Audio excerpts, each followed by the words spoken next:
अंबेडकर अंबेडकर, जितना नाम लोग अंबेडकर का लेते हैं उतना अगर भगवान का लेते तो सातों जन्म का स्वर्ग मिल जाता। ये बातें मैं नहीं बल्कि भारत के गृह मंत्री अमित शाह ने बोला है। अमित शाह ने जैसे ही बोला उसको सुनने के बाद जितने भी अंबेडकरवादी संगठन के लोग थे और जितने भी अंबेडकरवाद को मानने वाले लोग थे उन सभी लोगों का प्रदर्शन शुरू हो जाता है और सभी लोग रोड पर उतर जाते हैं कि बाबा साहब अंबेडकर का हम लोग अपमान नहीं सहेंगे और भगवान हम लोगों के लिए बाबा साहब अंबेडकर हैं और बाबा साहब अंबेडकर के द्वारा ही हम लोगों को धरती पर ही स्वर्ग मिल गया है। इसके बाद आज 24 दिसंबर है। आज के दिन बहन कुमारी मायावती जी ने सारे बीएसपी नेताओं को आदेश दिया था कि इसका विरोध प्रदर्शन रोड पे आके करना है। इस वक्त हम पटना गर्दनी बाग में हैं, कुछ बसपा के नेता हैं, उनसे बात करने का प्रयास करेंगे।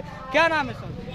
मेरा नाम प्रमोद कुमार निराला, बहुजन समाज पार्टी के प्रदेश सचिव और नालंदा का प्रत्याशी भी रहे हैं लोकसभा का। इस बार जिस तरह से अमित शाह ने बयान दिया है बाबा साहब अंबेडकर पर, कहा है कि जितना लोग अंबेडकर का नाम लेते उतना भगवान का लेते तो सातों जन्म का स्वर्ग मिल जाता। कैसे देखते हैं आपको? ये भाजपा और आरएसएस वाले साजिश के तहत अब ड्रामा कर रहा है पार्लियामेंट में।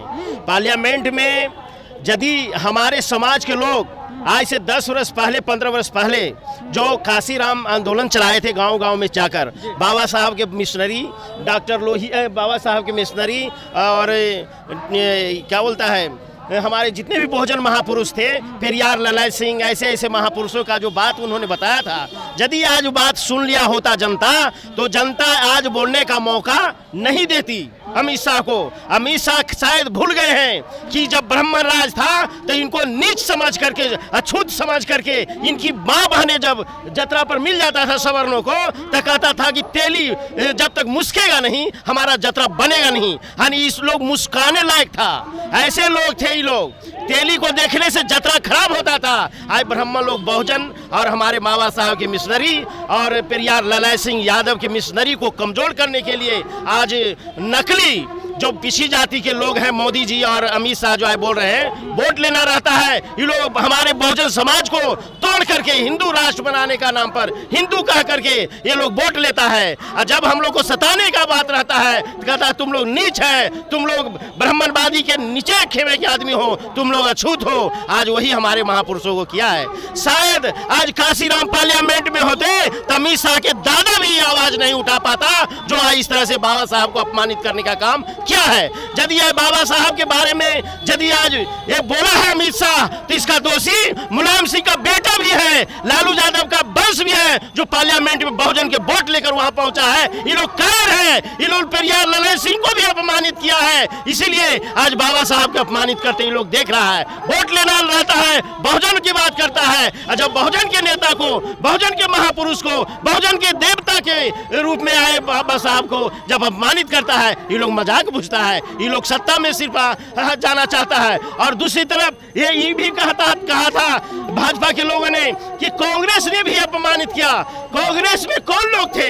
जो आरएसएस से ब्राह्मण के लोग थे वही बाबा साहब को अपमानित किया और बाबा साहब को पार्लियामेंट में भी रोकने का काम किया, जीवन भर अपमानित किया। आज वही आरएसएस के लोग जब भाजपा में है जब मरने के बाद कहीं मुड़ी तोड़ता है, कहीं हाथ तोड़ता है। अमित शाह तो आत्मीयता को तोड़ने का काम किया, बाबा साहब के विचारों को अपमानित करने का काम किया है, बाबा साहब के संविधान की धज्जियां उड़ाने का काम किया है। इसलिए भारत की धरती पर बाबा साहब का संविधान चल रहा है, भारतीय संविधान चल रहा है। अमित शाह को रहने का अधिकार नहीं है, इसको भारत को छोड़ के चला जाना चाहिए। जब अमित शाह ने ऐसा बयान दिया तो तमाम कांग्रेस के नेता, यहाँ तक कि राहुल गांधी भी सड़क पर उतर गए कि बाबा साहब अम्बेडकर का अपमान नहीं सहेंगे। कांग्रेस को किस तरह से देखते हैं? तो कांग्रेस ने क्या किया? यदि ये कहता है कि मैं अपमान नहीं सहूंगा राहुल गांधी, तो पार्लियामेंट में क्या किया?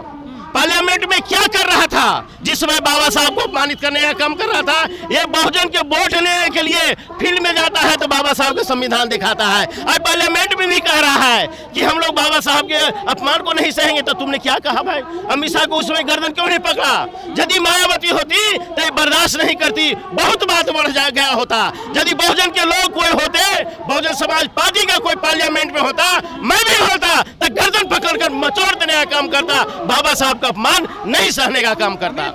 अमित शाह छोड़िए ना, मोदी को भी हम लोग इस तरह के बाबा साहब पर टिप्पणी करेगा तो उसको भी दुर्गति वही होना चाहिए। देश का प्रधानमंत्री कैसे है? बाबा साहब के संविधान है तब है, न कि ब्राह्मणवाद का गीता और रामायण होता तो अमित शाह मोदी जी प्रधानमंत्री और देश का राजा नहीं होते। यदि राजा होते तो बता दे कि क्या उसका पूर्वज राजा रहा है ब्राह्मणवाद की व्यवस्था में? कभी रहा नहीं रहा। आज कैसे है प्रधानमंत्री? आज भारत का राजा कैसे है? बाबा साहब के संविधान के तहत वोट देने का जो अधिकार मिला है, यही वोट के अधिकार के माध्यम से वह देश के प्रधानमंत्री और गृह मंत्री बना हुआ है। और बाबा साहब को अपमानित करता है, जिसके थाली में खाता है उसी को चेत करता है। जो जिस समाज ने इसको मान सम्मान दिया उसी को अपमानित करने का काम किया है। ये लोग का पूर्वज का ये धंधा है। ये अमित शाह नहीं बोला, ये आरएसएस लोगों ने बुलवाया है। अमित शाह को हस्ती नहीं है। हमारे लोगों को बाप दादा कहता था कि बकरी मरखा नहीं होगा, तेली बनिया पहलवान नहीं होगा। ये लोग कभी पहलवानी नहीं चला, लेकिन आज बाबा साहब के संविधान है क्यों पहलवान बना हुआ है। बाबा साहब के संविधान नहीं रहता तो पार्लियामेंट क्या एक चौक चौराहे पर उसको बोलने का हस्ती नहीं था। बिहार के दलितों के नेता कहे जाने वाले जीतन राम जी, चिराग पासवान वही मौजूद थे, मौन रहे। क्या कहेंगे? अब तक उनका कोई बयान नहीं। ये लोग को दलित कहने पर अपमान थे। आप लोग कैसे कहते हैं? लगता है कुछ पैसा वैसा लेके बोलते हैं। ये लोग दलित कब है? ये लोग दलित विचार कब किया? कभी बोले कि हम लोग दलित का विचार किया? रामविलास पासवान जी, नीतीश कुमार, ये भाजपा को पैदा करने वाले नेता हैं, समझे। भले कर्पूरी ठाकुर के चेला कहलाते हैं, लेकिन कर्पूरी ठाकुर की भी धज्जियां उड़ाए। कर्पूरी ठाकुर के इतिहास पढ़ना है तो देखिए, मुख्यमंत्री बनने के बाद भी फटा धोती फटा कुर्ता पहनते थे। और नीतीश कुमार, लालू यादव, रामविलास, ये लोग 5-5 लाख का 1 करोड़ का पहनता कोट पहनता है। जो समाजवाद हो सकता है? कभी नहीं हो सकता है। ये लोग बहुजन के वोट लेने के लिए लोग ड्रामा करता है। बहुजन के वोट ले करके झांसा में डाल करके, ये तो कहा भी था कि हम लोग का झांसा चलता है चुनाव में। झांसा लह गया, मैं सत्ता में चला गया, लेकिन वादा नहीं है, वो झांसा है और झांसे में सत्ता में आया है, इसीलिए झांसे में ही बोल रहा है। जब अमित शाह ने बयान दिया तो तमाम संगठन के लोग रोड पे उतर गए। बसपा इतना देर से क्यों उतरी? बसपा 24 दिसंबर को ऐलान करके उतर रही है, इतना देर से क्यों? आप सुन लीजिए, बहुजन समाज पार्टी के नेता बहन मायावती जी कैडराइड है। कभी अलूल जलूल बात करते सुने हैं पार्लियामेंट में? यदि पार्लियामेंट में बोलने के लिए रोका गया स्पीकर के द्वारा, पट से इन्होंने रिजाइन मारा और चला गया पार्लियामेंट से। ऐसा कोई बेटा है? ऐसा कोई समाजवाद है? ऐसा कोई बहुजन का नेता है? यदि कोई है तो साबित करे कि मैं बहुजन के लिए क्या किया हूँ।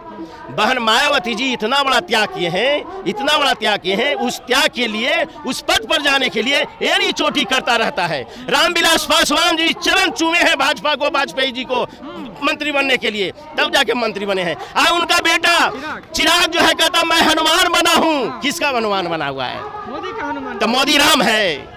अरे हनुमान जी तो राम भक्त थे, ये मोदी भक्त कैसे बन गया? यदि राम होता तब ये हनुमान बनता ना। ये दलाल है, ये पैकेटमार है, और वो आरएसएस का राजा है मोदी, और उसका दलाल ही बना हुआ है। ये लोग कभी दलित का काम नहीं किया भैया। दलित का वोट लेके ये लोग सत्ता में गया है, कुर्सी पर बैठने का काम किया है, दलित को कुचलने का काम किया है। दलित का नेता होता तो आज पार्लियामेंट में मोदी जी और अमित शाह इस तरह से अलग बातें नहीं करते। यदि कर रहे थे तो दलित का बेटा होने के नाते, रामविलास जी का बेटा होने के नाते, अम्बेडकर का बेटा होने के नाते पार्लियामेंट में ही इन्हें जवाब देता, लेकिन नहीं दिया। बहन जी ने इसीलिए आज हम लोग को आवाज दिया है। हम लोग भी उतारू होते, हम लोग में भी खून है, हम लोग में जुनून है, हम लोग ही बहुजन का वंश है, लेकिन बहन जी हम लोग को कंट्रोल करके रखी है। बहन जी काशीराम जी का कैडर है, और काशीराम साहब बाबा साहब के विचार से पूरे देश को चलाने का काम किया, पूरे देश के बहुजन को एक करने का काम किया है। आज बाबा साहब के विचार से काशीराम नहीं गए होते तो मुलायम सिंह पुनः मुख्यमंत्री नहीं बनते। आज उनका बेटा जो गरजते हैं पार्लियामेंट में वो नहीं होते। ये यदि हुए हैं तो काशीराम साहब का देन है। और बहन जी बहुत सिस्टम से हम लोग को आंदोलन पर उतारी है। अभी आंदोलक नहीं है, ये तो हम लोग सचेत कर रहे हैं, हम लोग चेतावनी दे रहे हैं अपने बैनर के तले। यदि आंदोलन करेंगे तो कोई गली बस नहीं चलेगा। भारत नहीं चलेगा। भारत के प्रशासन रोड पर नहीं आएंगे, भारत में रोड पर गाड़ी नहीं चलेगी बहुजन जब रोड पर आ जाएगी तो। इतनी संख्या है हम लोगों का, लेकिन बहन जी बहुत सोच समझ करके संवैधानिक तरीके से हम लोग लड़ाई लड़ना चाहते हैं। बहन जी के नेतृत्व में हम लोग, ये धरना तो एक जिला का है, हर जिला में इसी तरह के कार्यक्रम चल रहा है। पूरे देश में जो बहुजन के लोग हैं आज इसी तरह से धरना प्रदर्शन कर रहे हैं, चेता रहे हैं, आगाह कर रहे हैं, मोदी चेतो और अमित शाह बदलो अपनी वाणी को, और नहीं बदलोगे तो हम लोग रोड पर आएंगे और तुम्हारा शासन प्रशासन को ध्वस्त कर देंगे, चलने नहीं देंगे, एक डेग नहीं चलेगा।